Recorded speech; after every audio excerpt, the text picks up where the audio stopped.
ada kamera terusnya. Perhatikan semua dekat, letakkan smartphone-nya. Assalamualaikum warahmatullahi wabarakatuh.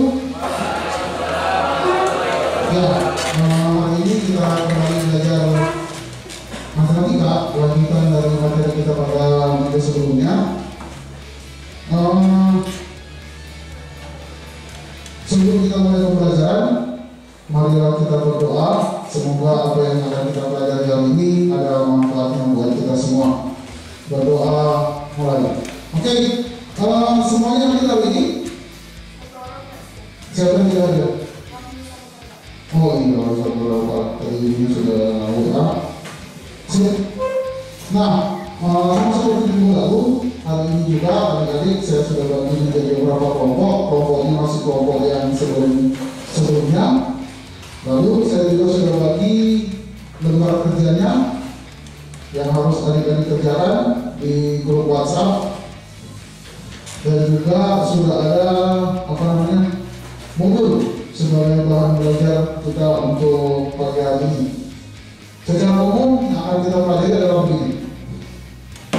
Kita akan belajar cara menyusun objek secara beraturan. Jadi kita akan belajar cara menyusun objek secara beraturan. Biasanya kalau objek itu diskrit atau bisa dihitung, maka cara menyusunnya namanya permutasi.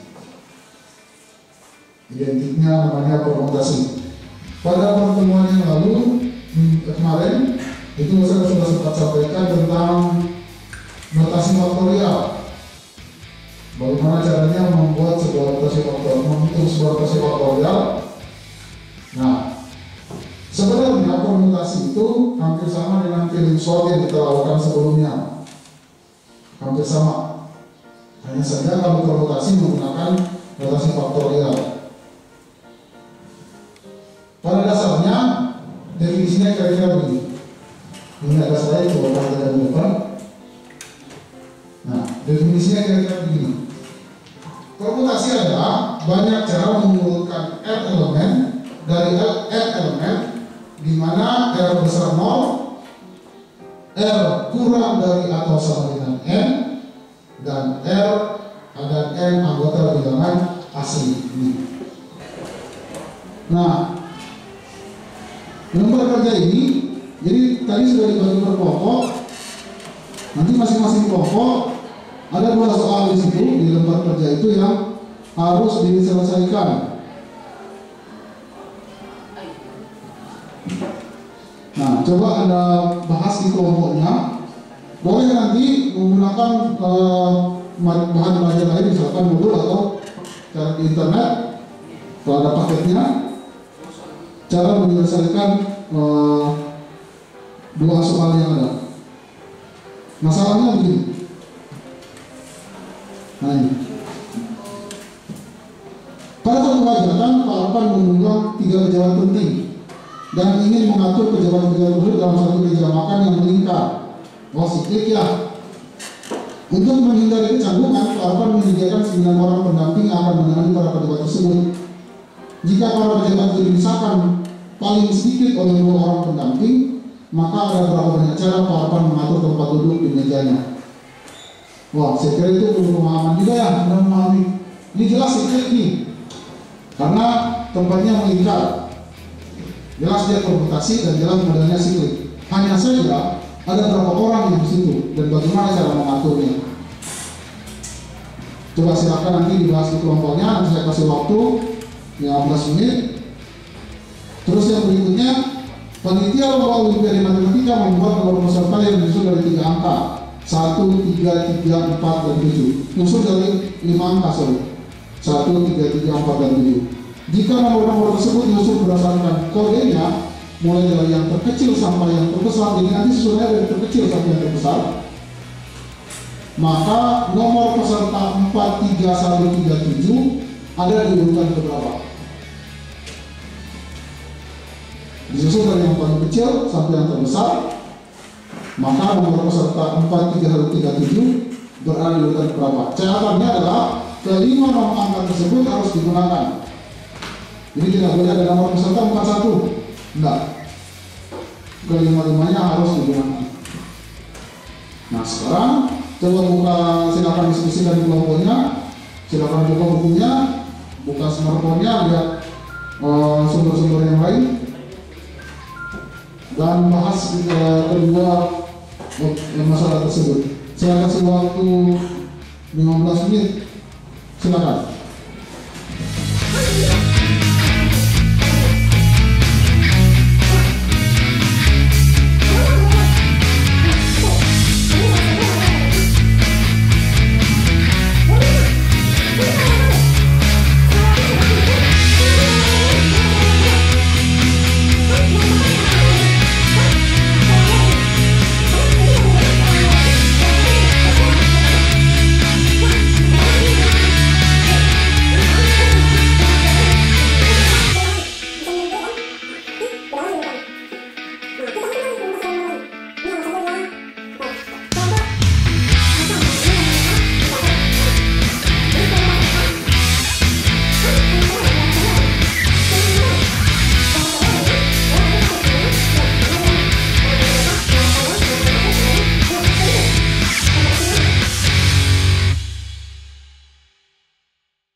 Kelompok kedua, silakan.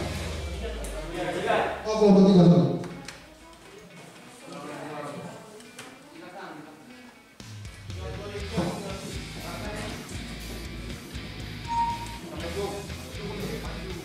Nah, itu sudah.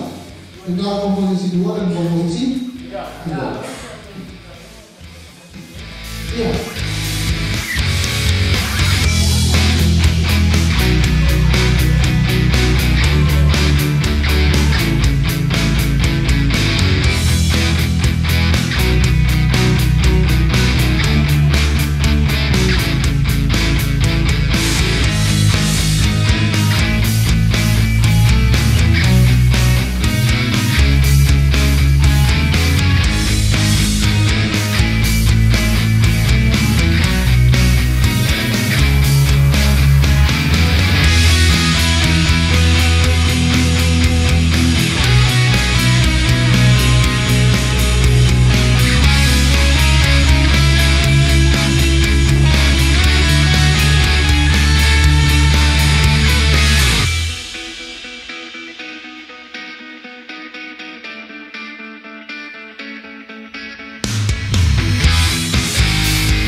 Ya, tidak masalah.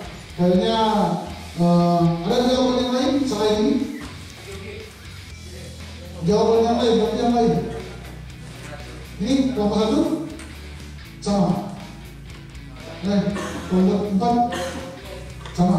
Kelompok 1 sama. Sama. Oke. Ya, saya bahas. Begitu caranya. Kesimpulan, ketika ketemu soal-soal seperti ini, caranya adalah digambar pakai analisa. Pada dasarnya permutasi itu mudah. Permutasi itu hanya cara menyusun objek atau cara memilih objek di mana masing-masing objek itu urutannya diperhatikan, itu saja.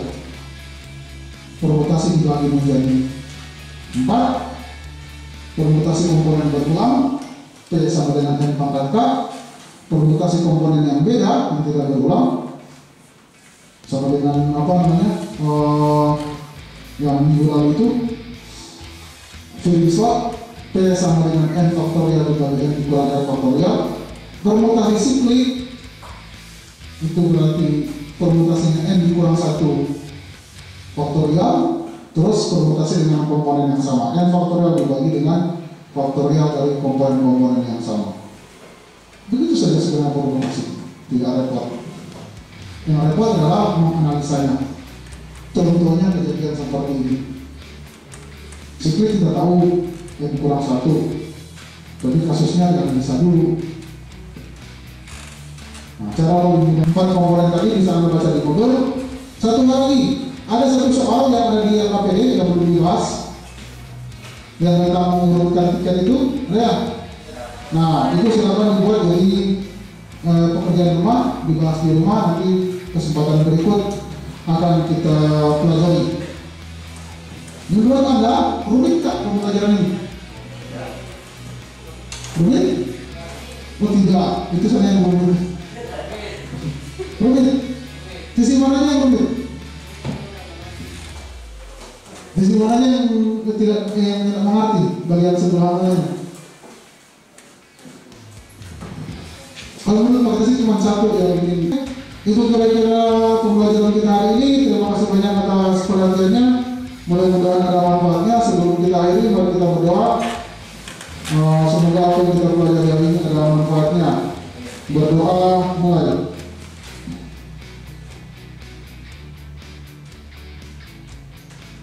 Berdoa selesai. Terima kasih atas perhatiannya. Sebentar sebelum pulang kita bereskan lagi alat-alatnya. Nanti ketemu pada kesempatan berikut. Assalamualaikum warahmatullahi wabarakatuh.